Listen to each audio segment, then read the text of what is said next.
This is happiness, to be everything at once. Be unblinded, be unlearned, be unbridled and unburned.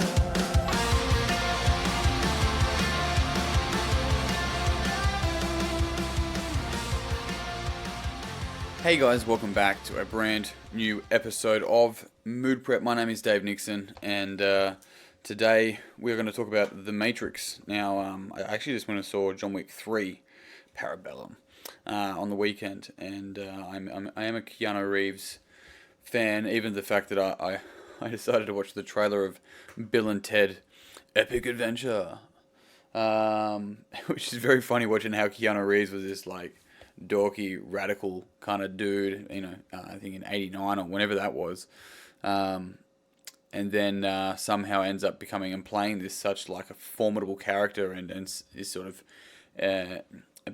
epitomizes this idea of who it is to, I don't know, almost like be a man, so to speak. Maybe there's a whole other conversation in that, but either way, mind you, I suppose you don't have to kill someone to be that, or be an assassin, which is what John Wick was or is. You have to kind of watch the movies. But either way, it then got me thinking about The Matrix and his trilogy with The Matrix, and it's one of my favorite movies, I suppose, The Matrix itself, let alone the three of them. And what I suppose found very interesting was seeing that I remember seeing this quote on this like graffiti. It's like The Matrix was a doco, and a doco, for those that don't speak Australian, is documentary. And so the interesting thing around that was like the Matrix was a documentary, was basically saying like that was a movie that was signaled to us as a wake-up call to realize that we fucking live in the Matrix. Like what it shows there is what we're all living. It's not a movie made out of Hollywood. It's a beacon of light that's shining to us to say, wake the fuck up and see the world that we think we're living in is not actually what we're living in.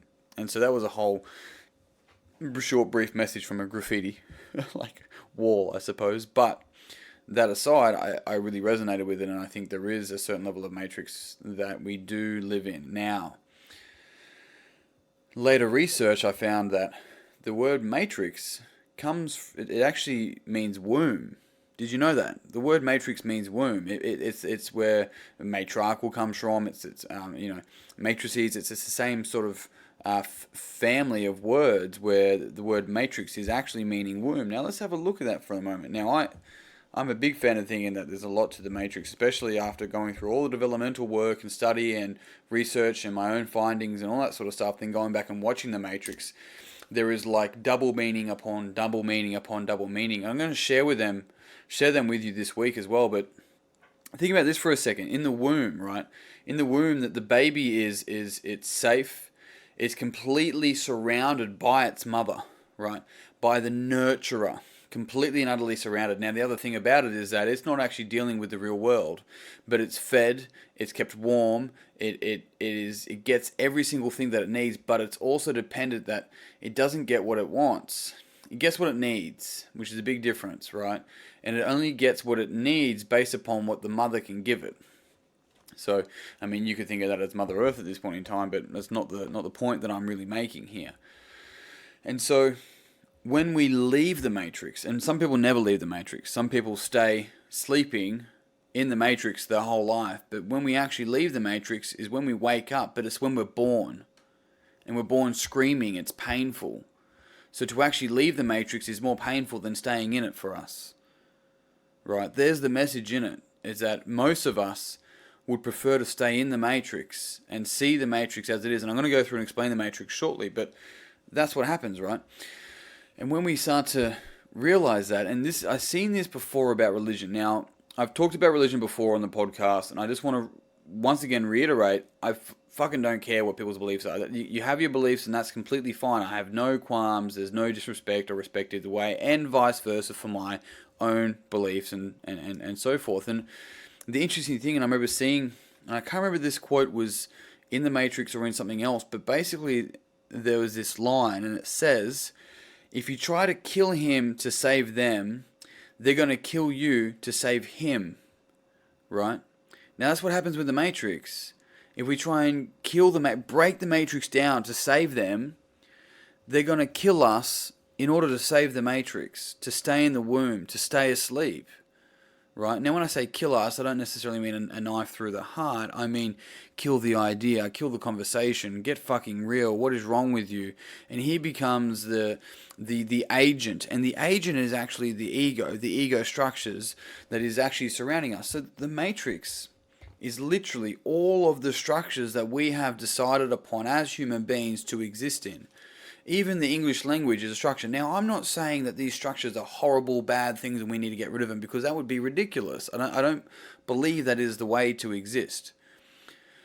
What I'm simply pointing out is that they're structures. Even calling a map is a map. It's the map that I use to call a map a map. Even using the word structure to call a structure is a structure. Because it's a structure that I created, that I've been taught, that has been created by the human species over time to understand how each one of us interact and communicate. Now, that's fine. But it's not about getting rid of it or being totally in it. It's about seeing it. Now, when we can see it, because what happens when you're born? When you're born, you can see things for the first time, right? That's the key thing here. When you can see something, it's the same as which is kind of interesting that you look from a biblical reference of and then there'll be light. When God said then there'll be light, it means that light wasn't the first thing. Speech was, right? So speech is quite very fascinating, and I think that's one of the interesting things around podcasts. But the key thing there was the sight came very quickly afterwards. From a biblical reference. Now, take that into a mythological reference, take it into a reference of how we can use, because that's a lot of things, a lot of people that disregard the Bible, that don't go down that path. It's just like, well, any religion reference, they're teaching references. There's validity and information across the board if we seek to understand rather than just being understood, right? And the beauty in that is that we start to realize that when we can wake up, we get to see. And if we can see, we're the witness, we're the observer of reality, and we step out of judging reality, which is all of the structures that we create to try and make us feel safe, which is the Matrix. Now, it's not saying you should burn the house down, although Fight Club kind of says that you should. And that's maybe I should do another week on Fight Club, because that's all about like shadow work from a what's it called? What are they called? The archetypal references. Yes, if you want to read more Carl Jung stuff, you'll see it pop up for sure. But the whole idea there is that being able to step out of the Matrix is to be able to see for the first time. And it's fucking painful because you realize that none of it actually exists. It's just the weight and the importance that we put on it ourselves. The TV that we have, right? The dog that I own. I don't own a fucking dog. Right? That's not how reality actually works. But in the matrix of the language that we use and the structure of the Western society, the dog has a microchip in it that says it's mine. This is such an interesting thing, and some people may never listen to my podcast again after this, and they're like, "Fuck yeah," and punch it off. And some people have just had a fleeting moment of clarity in their mind where they feel like they need to pull the fucking car over and write things down. But I'll remember it later. You won't remember it later. If you have something you need to write down that came from this conversation, then write it down, because that's a fucking doorway. And it's the ego structures telling you you'll remember later so they can get you to forget it with all the shit things you got to do at work that just don't fucking matter. That's part of the whole fucking matrix anyway. I'm not saying don't be an architect. I'm not saying don't be a laborer. I'm not saying don't be a nurse. Don't do all of those things. That's not what I'm saying at all. I'm going to go to work tomorrow and I'm going to write a program on the whiteboard. I'm going to fucking make sure that all the mats, are in the right position, that all the dumbbells get put back. I'm going to go do that.